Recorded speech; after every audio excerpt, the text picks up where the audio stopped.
예수님이 첫 번째 공생애를 시작할 때 마태복음 4장에 사단에 의해 3번의 광야 시험을 거치고 이제 비로소 공적인 역할을, 메시아로서 역할을 선포합니다. 회개하라, 하나님 나라가 가까이 왔다라고 하면서 마태복음 4장 17절 이후부터 해서 이제 하나님 나라가 어디인지를 선포하고요. 그 제일 첫 번째 아주 따끈한 하나님 나라의 말씀이 오늘 본문에 마태복음 5장부터 시작해서 6, 7장 산상수훈이라고 알려져 있습니다. 산상수훈을 간략하게 다시 한번 말씀드리면 이것은 하나의 테마로 이루어져 있습니다. 우리가 부흥회를 하면 2박 3일, 3박 4일 하지 않습니까? 그때 마치 부흥회처럼 예수 그리스도는 하나의 메시지로 하나님 나라가 무엇인지를 이스라엘 백성들에게, 특별히 유대인들에게 설명하면서 나는 정말 하나님 나라를 기다리는 그리스도인이 맞을까? 라고 하는 것을 설명하고 있습니다. 해 바실레이아 톤 우라논 돈 우라노스라는 말로 하면서요, 하나님 나라, 특별히 마태복음에만 나오는 말씀인데요, 이것은 1차적으로 유대인들을 대상으로 주신 말씀이에요. 마태복음은 전통적으로 율법을, 우리가 오늘 읽었던 신명기 말씀을 613개 율법을 기준해서 잘 지키는 사람들. 그래서 그들이 원했던 것은 언젠가 누가 다시 하나님이 이 땅에 우리에게, 나에게 하나님의 메시아로서, 이스라엘을 회복했던 메시아로서 다시 보내주실 것이다 라고 하는 말씀을 이스라엘 백성, 특히 유대인들에게 주시는 말씀으로 우리에게 알려져 있습니다. 마태복음의 배경은 그러므로 다시 다윗과 같은 메시아가 우리에게 다시 올 텐데, 그때 이스라엘 땅에서 권세 잡고 힘있고 풍요롭게 왕권으로 누릴 것이다 라고 하는 현세적인 유대인들에게 주시는 말씀입니다. 그들이 하나님 나라를 좀 오해한 것이죠. 하나님 나라는 어디 있을까? 그래서 마태복음의 핵심 주제는요, 하나님 나라 어디 있지? 라고 하는 것에 대한 이야기를 예수님께서, 그 하나님 나라는 벌써 와 있다. 그러나 메시아가 이 땅에서 죽고 다시 부활하여 다시 올 때가 올 텐데, 그때는 아직 이루어지지 않지만 여전히 지금 함께 있다. Late but not yet. 이런 신학으로 정리되고 있습니다. 산상수훈은 12제자에게만 주신 말씀도 있고, 따르는 수많은 사람들, 약 한 2, 3만 명 정도가 모였을 것으로 생각되어지는 이러한 곳에서 예수님께서 말씀을 해주신 것입니다. 아, 예수님이 오늘 이렇게 말씀하시는구나. 우리도 이 자리에, 제가 예수 그리스도는 아니지만 오늘 예수님이 동일하게 산상에서 말씀을 하시는데요, 단 한 가지 메시지, 하나님 나라는 어떤 것인가. 이 당시에는 로마의 식민지였지 않습니까? 여러분, 식민지였으니 이스라엘이 가장 원했던 한 가지는 무엇이에요? 결혼을 아직 안 한 사람에게 최고의 목적은 결혼 날짜를 잡고 결혼하는 것이고요, 직장 취업을 앞에 둔 사람에겐 취업하는 것이고요, 출산을 앞에 둔 부모님들에겐 아이를 낳는 것입니다. 식민지 국가에 있었던 나라 가운데 제일 최고의 기도 제목은요, 식민에서 벗어나 자유를 얻는 것이에요. 이 당시는 로마 식민지였기 때문에 이 유대인들, 이스라엘은 이것에 제일 먼저 꽂혀 있었던 것입니다. 언제 우리가 해방될까? 그때 이스라엘은 다윗의 왕권, 이스라엘 역사상 가장 최고의 번성기를 누렸던 다윗처럼, 그래서 다윗의 자손이라고 하는 것이 그의 습관이었어요. 아브라함과 다윗의 자손이 메시아로 올 것이다. 그래서 우리를 해방시켜 줄 것이다. 그래서 이 유대 땅에서 우리가 떵떵거리로 로마를 앞설 것이다 라고 하는 것입니다. 아마 그분이 오실 때는 엘리야가 승천했던 것처럼 불병거 또는 많은 무기를 갖고 와서 우리에게 승리를 줄 것이다 라고 하는 메시아 상을 갖고 있었습니다. 그러나 그 메시아에 대해서, 하나님 나라가 어떤 것인지에 대해서 예수님이 다시 그들을 설득해요. 왜냐하면 그들이 오해를 하나 하고 있었습니다. 하나님 나라는 현세적인 것이 아니라 보이지 않는 바로 그곳에 있기 때문이죠. 그런데 하나님 나라를 제대로 이해하고 있는 하나님 백성이라면 우리가 이 땅에서도 어떻게 살아야 하는가? 여러분 그리스도인 맞습니까? 여기 계신 분들에게 한번 질문해 볼 거예요. 우리는 다 세례 받으셨나요? 대부분 세례 받으셨죠. 세례 받은 사람을 그리스도인이라고 공식적으로 일컫습니다. 그들의 특징이 무엇이에요? 그리스도인이라고 한다면 주일날 예배에 와서 예배 자리 지키죠. 이게 하나의 특징 가운데 있고 또 무엇이 있습니까? 그리스도인들이 참 선하고 착하게 살죠. 목사님 안 그런 사람도 있는데요. 있어요. 그렇지만 그 그리스도인들 이것이 교회인가 그렇지 않은가에 대한 기준이에요. 이것을 우리가 행동에 대한 기준, 윤리적 기준을 의미하는 거예요. 그래서 예수님이 마태복음 마지막 이 산상수를 마치는 7장에 이르죠. 나더러 주유주하는 자마다 다 천국에 가지 못한다예요. 이거 구별하라는 거죠. 여러분, 저는 오늘 이 팔복을 통해서 우리가 과연 우리의 자화상, 내가 그리스도인 또 교회가 맞는지, 그렇다면 그 교회는 교회대로 살고 있는지 우리가 스스로 한번 성찰해보고 부족한 부분은 다시 한번 채워보고 잘하고 있는 부분들을 계속 계승해 나가는 우리가 되기를 원합니다. 외형, 좀 껍데기도 필요합니다. 옷이 필요합니다. 이게 율법이에요. 여러분 다 옷 입고 오셨지 않습니까? 아름답게 입고 오시려고 합니다. 그러나 우리 내면에 대한 것들, 아무리 우리가 멋있는 옷을 입어도 여러분 목욕을 일주일 안 하고 한 달 안 하고 그러면 우리 안에서 무엇이 나겠어요? 당연히 냄새 나겠죠. 우리 안에서 냄새를 나게 하는 거, 아름다운 냄새를 나게 하는 건 겉옷에 뿌린 향수일 수 있지만 이건 잠깐이에요. 우리 내면이 깨끗해야 깨끗해지는 것입니다. 자, 우리는 그 어느 때보다도 속도와 효율이 지배하는 시대를 통과하고 있습니다. 우리가 기도했지만 계속 안타까운 이야기했지만 여러분 전쟁이 이제 속도감 있게 끝내잖아요. 우리는 그것을 또 TV에서 또는 영상으로 계속 관람하고 있어요. 어머 저렇게 전쟁하는구나.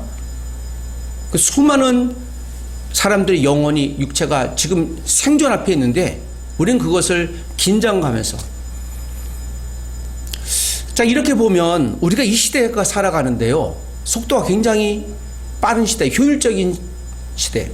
그래서 전쟁을 11일이면 끝나요 라고 단언하는 그런 일들까지 있죠. 이제 그게 안 되니까 우리 미국 대통령이 한국을 비롯한 5개 국가도 이제 군함을 호르무즈 해협에 파견해라 라고 얘기를 해서 제가 매우 불편했어요. 야, 도대체 이게 어디까지 갈 것인가. 하나님 빨리 끝나게 해주십시오.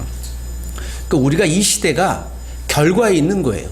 그러니까 내가 힘이 세면, 내가 좋은 무기를 갖고 있으면, 내가 권력이 있으면 내가 하는 대로 다 이룰 수 있어 라고 하는 것이죠.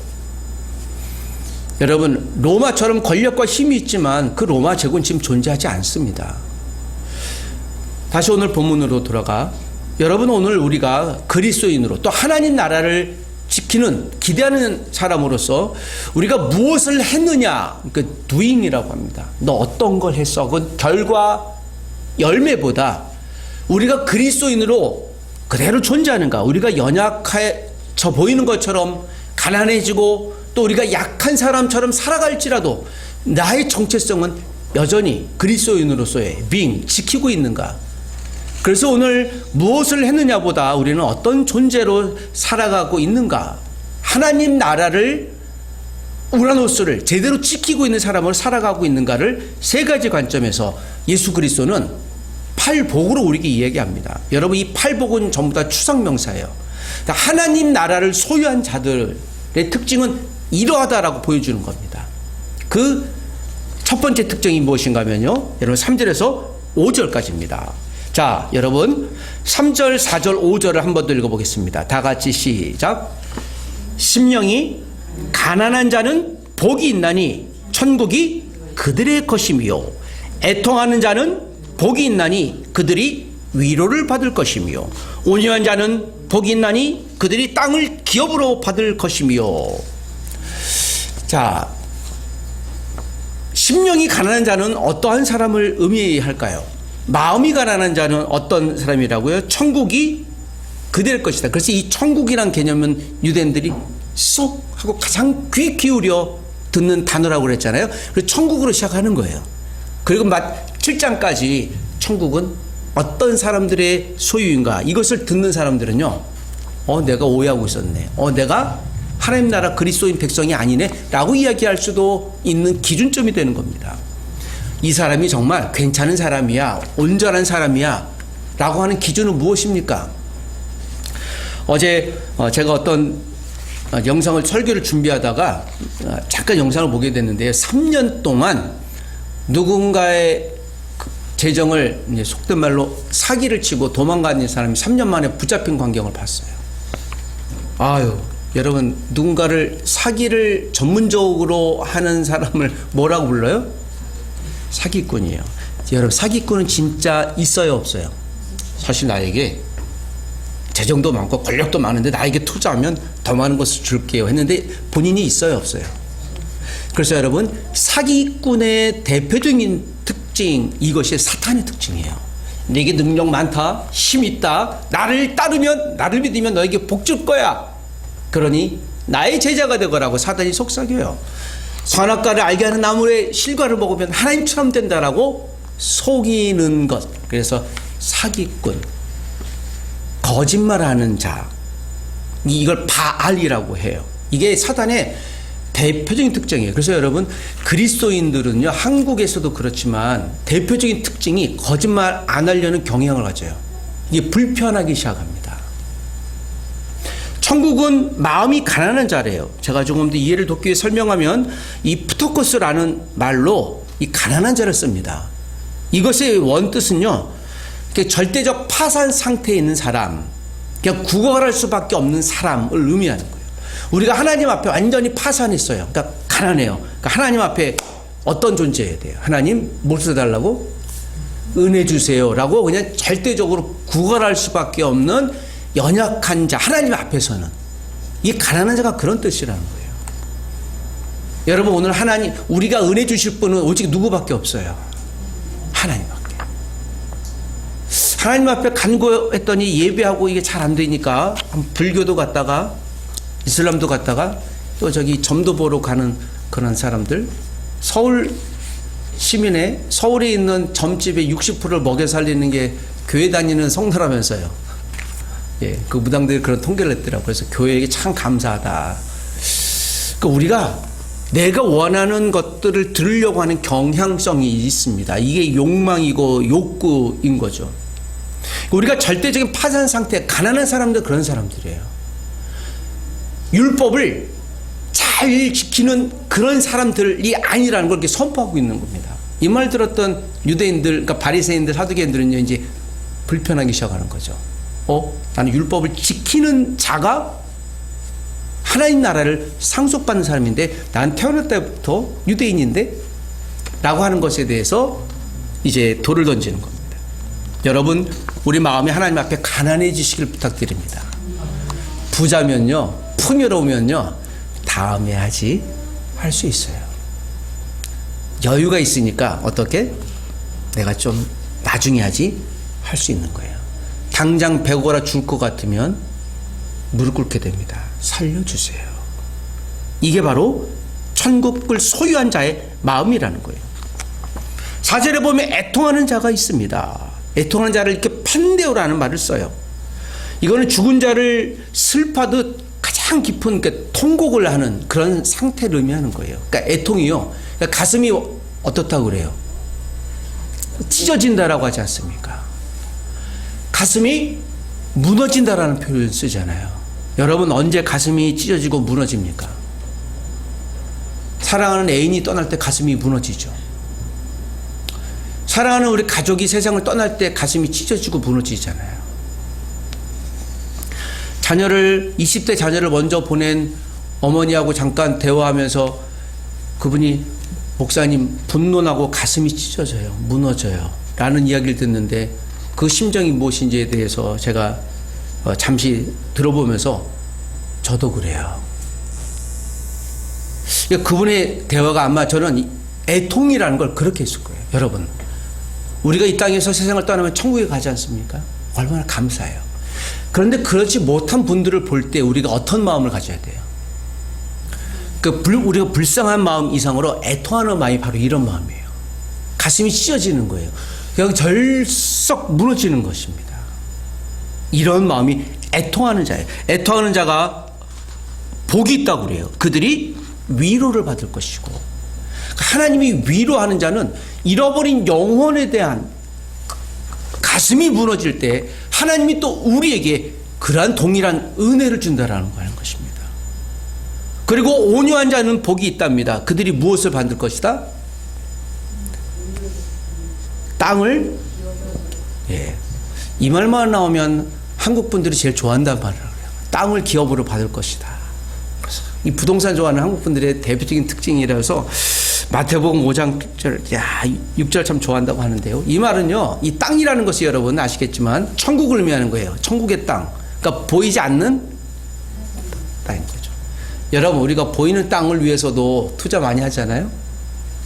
보이지 않는 땅은요. 그 말씀 하시는 거예요. 보이는 땅을 위해서 율법을 그렇게 날카롭게 지키는 여러분들이요. 보이지 않는 하나님 나라를 위해서는 어떻게 살고 있는가? 온유하십시오. 근데 이 온유란 말이요, 이 프라우스란 말인데요. 이게 야생마가 주인에 의해 길들여진 상태를 의미하는 거예요. 여러분, 야생마, 와일드 호스, 야생마를 타면 어떤 일이 벌어져요? 저도 말을 타봤지만 주인이 없는 말을 탔다간 큰일 나요. 야생마가 얼마나 기가 센데요. 그런데 주인에 의해서만 길들여져. 그 주인만 탈 때 얌전해지는 상태예요. 힘이 없어서 참는 게 아니라 길들여진 거예요. 우리가 하나님 말씀에 의해 길들여진 우리는 야생마 같은 존재예요. 그러니까 죄성이 늘 있어서 혈기 내려고 하고 내 마음대로 하려고 하고 또 심사 틀리면 하나님 어디 있냐고 막 대들려고 하지만 하나님의 말씀으로 우리가 훈련받고 길들여진 상태, 이걸 온유라고 해요. 그래서 온유한 사람은 힘이 어마어마한 사람이에요. 능력 있는 사람인데 자기를 절제하는 사람이에요. 훈련된 사람을 의미하는 거예요. 여러분, 온유한 사람 되시길 부탁드립니다. 권력도 가지고 돈도 갖고 힘도 있고 능력 있는 사람 되시길 원해요. 그렇지만 그것을 온전히 잘 활용하는 사람을 의미하는 것입니다. 제가 이것을 정리해보면 여러분, 우리가 비울 때요, 하나님의 은혜가 우리에게 있는 겁니다. 내가 가난해질 때 많은 것을 소홀히 하려고 하는 게 아니라 주려고 할 때, 퍼낼 때, 애통할 때, 누군가의 영혼을 위해 지극히 내가 통곡할 때, 내가 갖고 있는 능력을 내 마음대로 사용하는 것이 아니라 하나님 나를 위해서 내가 사용할 때, 야생마처럼 내 가운데 그 본질적인 욕망이 있지만 이것을 하나님 나라를 위해서 쓰려고, 에너지를 쓰려고 하는 온유한 사람이 될 때, 하나님 이것을 사용해 주십시오 라고 할 때요. 여러분, 우리 주머니를 비워야 채워지는 것 아니겠습니까? 비워야 채워집니다. 우리는 잘 안 비우려고 해요. 본능적으로. 한번 내 주머니에 들어오면 안 나가려는 경향성이 있죠. 어떤 사람은 내 주머니에 있는 걸 가려면 주려고 하시는 분이 있고요. 하나님이 주신 26개월의 시간을 공짜로 얻은 형제가 있었어요. 군생활이 26개월이었을 때 그 형제가 극심한 시력 문제로 군입대를 면제받았어요. 그러니까 교회에서 와 얼마나 축하고 좋은지. 요새는 18개월이잖아요. 이제 26개월, 24개월, 22개월 이렇게 줄었는데요. 그래서 이 형제가 26개월 동안 하나님이 주신 시간으로 알고요, 내가 2년간 내 인생의 11조를 좀 하나님께 드려야 되겠습니다. 다른 사람은 군대 갔지만 나는 하나님 나라를 위해서. 그래서 OM 선교단체가 세계 순회 전도를 하는 둘로스라고 하는 배가 있어요. 저도 여기 좀 타려고 했었거든요. 거의 1년 반 2년 동안 여기 있습니다. 여기 가서 자기가 하나님의 시간을 드리겠다.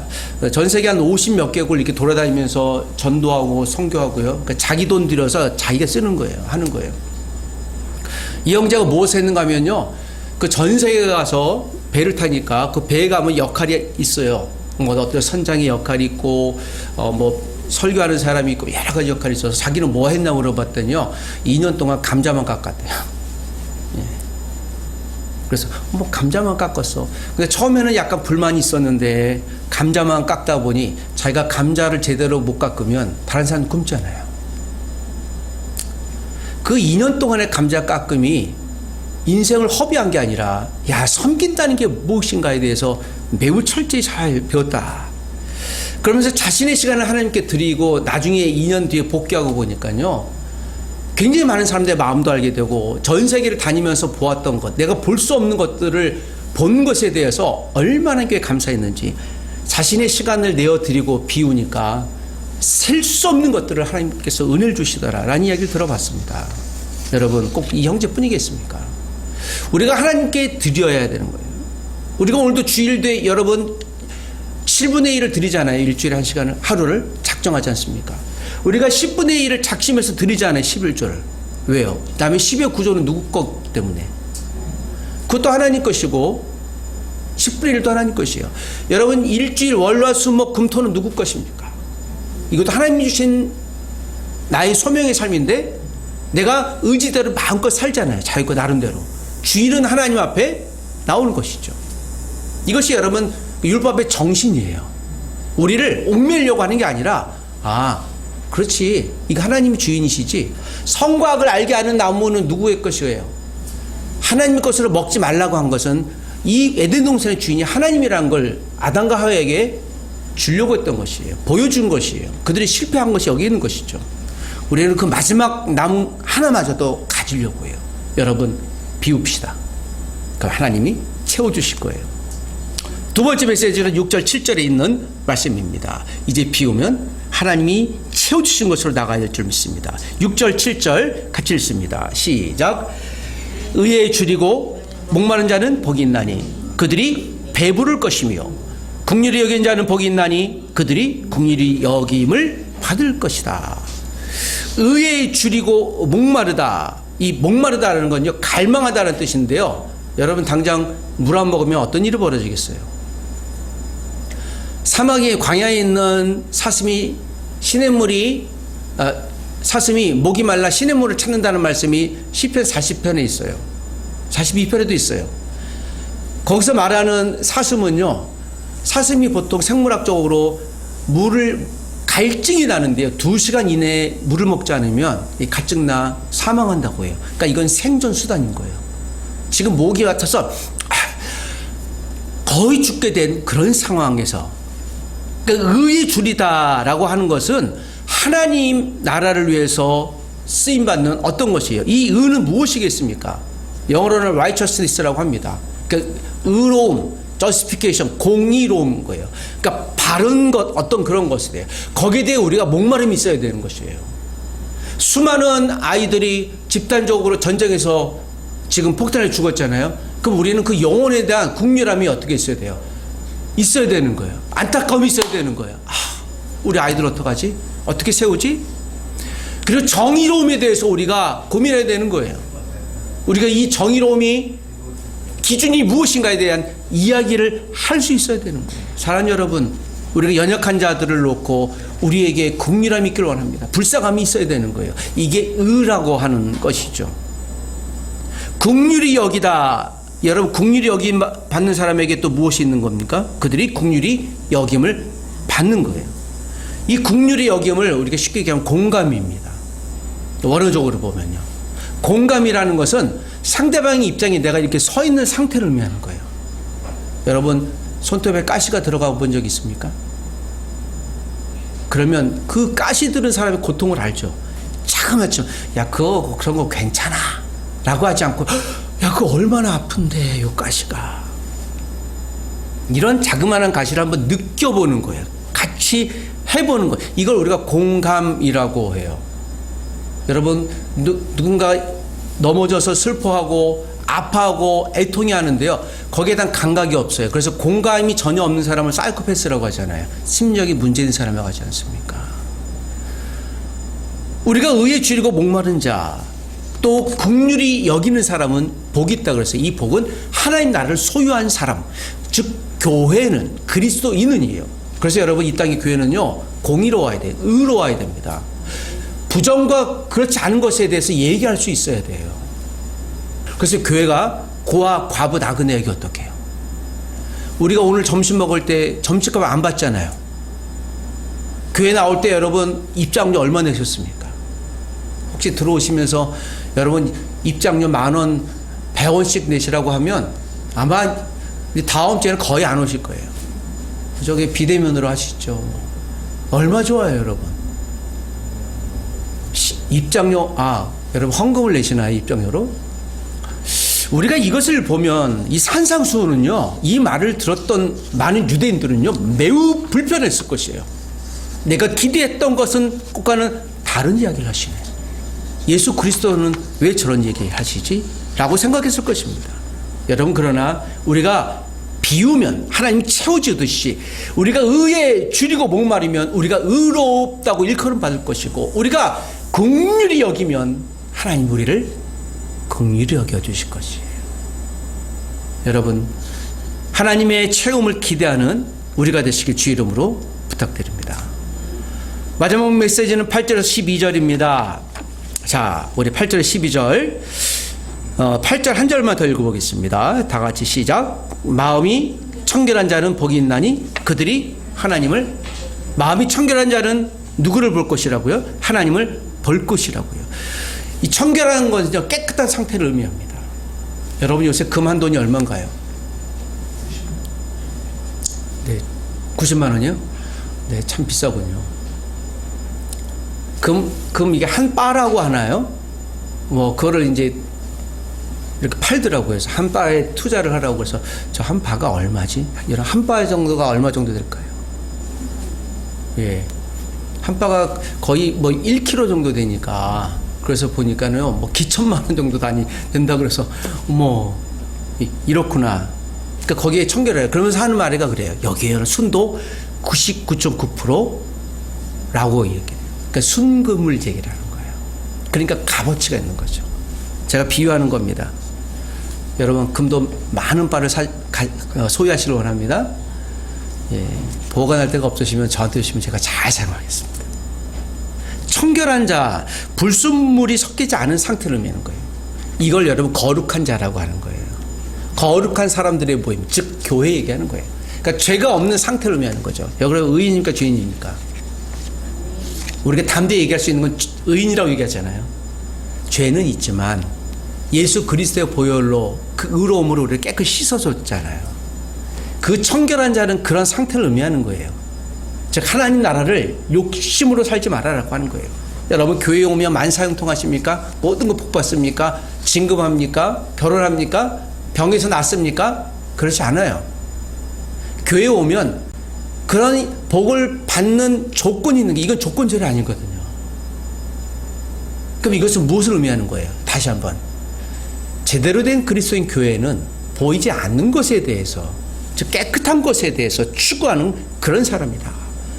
그리고 화평케 하는 자를 이야기를 해요. 9절에 화평케 하는 사람들은 복이 있나니 그들이 하나님의 아들이라 일컬음 받을 것이다. 그들은 교회라 일컬음 받을 것이다. 화평케 하는 자가 영어로 보니까 피스메이커예요. 여러분은, 우리 교회는 피스메이커가 되어야 될 줄 믿습니다. 3주 전에 나온, 제가 섬기고 있는 기독교 윤리 실천에서 조사를 했는데 한국 교회 신뢰도가 19%가 나왔습니다. 그 100명 중에 19명은 신뢰하는 거예요. 불과 몇 년 전에는 40몇 프로 나왔어요. 그래서 이거 어떡하지 하는데요. 다른 건 몰라도 교회가 하면, 성도가 하면, 말하면 그래, 그들은 뭔가 맞을 거야 라고 하는 상태에 있지 않는다라는 거죠. 요새는 그래서 여러분, 교회를 이렇게 네 글자로 이렇게 부른답니다. 요새는 교회를 평가하기에 응급처치라고 한대요. 응급처치. 여러분, 처치가 교회잖아요, 영어로. 응급처치. 정말 응급한 상황이 필요한 곳이다 라고 하면서 좀 약간 위트도 있고 비하면서 얘기하는데, 여기에서 제가 동의를 굳이 부정하지 못하겠어요. 여러분, 교회는 화평케 하는 자들 좀 있습니다. 교회 성도가 얘기하면 그래도 저분들은 거짓말하지 않아 라고 얘기할 수 있는 정도가 되어야 될 줄 믿습니다. 지난주에 어떤 교회를 갔다가 밤에 오는데요, 종암동 앞에서 갑자기 불빛이 삐어삐어삐어삐어 하더니 이렇게 보는데 그 알코올 저거를 검사를 해요. 음료 검사를. 그래서 창문 열자마자 내가 고개를 쑥 내밀고 후 하려고 그랬더니 뭐 하시냐고. 그래서 아니 저 빨리 가야 되니까 빨리 해주세요. 그러더니 이렇게 가세요 그냥. 그러시더라고요. 나 지금 교회에서 예배하고 오는 중인데요. 아니 불어야 된다고. 후 가세요. 요즘에는 참 그런 경우가 많이 없는 경우가 많이 있습니다. 그러나 여러분, 교회는 그래야 돼요. 교회는 세상에, 그래서 뭐라고 그래요? 이게 다음 주에 나오는 그 말하고 연동되는 거예요. 세상의 빛과 소금인 거예요. 박해를 받는 자를 위해서, 그래서 의를 위하여 박해받는 자는 복이 있다. 천국이 너희 것이라고 해요. 여러분, 오늘 이 팔복은요, 무엇을 얘기하는 겁니까? 결국 마지막 우리가 태도로 증명하는 거예요. 교회가 어떻게 살고 있는지. 우리가 비우기도 하고 채우받기도 하는데요, 우리가 하고 있는 태도를 쉽게 얘기하면 영어로 ethic, 윤리예요. 우리가 어떻게 윤리적인 사람이 되는가, 이 도덕적인 것을 의미하는 게 아니라 우리의 삶이 기준되는 삶을 의미하는 것입니다. 그럴 때 그래, 내가 그리스도인 보니까, 교회를 보니까 이 세상에 기준 삼을 수 있어. 여러분 직장에서 혹시 여러분들을 통해 역시 교회 다니는 사람은 달라라고 인정받습니까? 저는 그리해야 될 줄 믿습니다. 물론 실수할 때도 있겠지요. 그럼에도 불구하고 교회는, 그리스도인은, 하나님 나라 백성들은 세상과는 다른 삶의 기준, 윤리 기준이 있어야 되는 거예요. 그래서 교회는 굉장히 윤리적이어야 돼요. 그 말이 맞습니다. 세상의 모든 사람들의 기준으로서, 이게 우리가 증명이라는 게 이거밖에 없거든요. 우리가 여러분 사기칩니까? 그래서 여러분, 저는 진심으로 이야기하는데 한국 교회는 가난해져야 돼요. 물질로. 주차장도 많이 없어져야 돼요. 진심으로. 우리가 이것 때문에 90년대 이후에 교회가 더 어려워지는 거예요. 광화문에서 정치적인 이슈를 놓고 수많이 모여자 모임 뭐 하시겠어요? 우리는 더 낮아진 데로 가야 되잖아요. 고아, 과부, 나그네를 도와줘야 되지 않습니까?